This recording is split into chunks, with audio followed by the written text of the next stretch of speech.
Hello dears, സോളിഡ്സിലും ലിക്വിഡ്സിലും ഗ്യാസസിലും ഉണ്ടാകുന്ന thermal expansion അല്ലെങ്കിൽ താപീയ വികാസത്തെ പറ്റി നമ്മൾ ഡീറ്റെയിൽ ആയിട്ട് പഠിച്ചിട്ടുണ്ട്.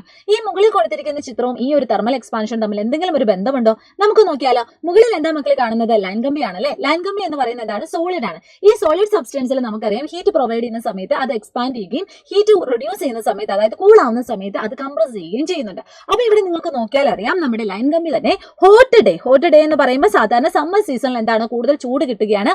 അതിന്റെ ഫലമായിട്ട് അവിടെ എന്താ സംഭവിക്കുന്നത്? കുറച്ചും കൂടി ഒന്ന് എക്സ്പാൻഡ് ചെയ്യാണ്. അതിന്റെ ഫലമായിട്ടാണ് നമുക്ക് ഈ ഒരു രീതിയിൽ നമുക്ക് ലൈൻ കമ്പികൾ കാണുന്നത്.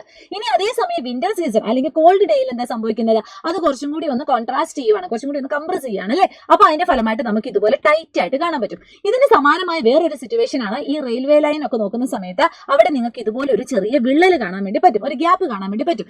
പക്ഷേ നല്ല ഹോട്ട് ആയിട്ടുള്ള സമയങ്ങളിൽ എന്താണ് ആ ഒരു ഗ്യാപ്പ് ഫിൽ ആവുകയും, കാരണം എന്താണ് നമ്മുടെ ഈ ഇവിടെയും സംഭവിക്കുന്നത് സോളിഡ്സിന്റെ തെർമൽ എക്സ്പാൻഷൻ അല്ലെങ്കിൽ താപീയ വികസനമാണ്.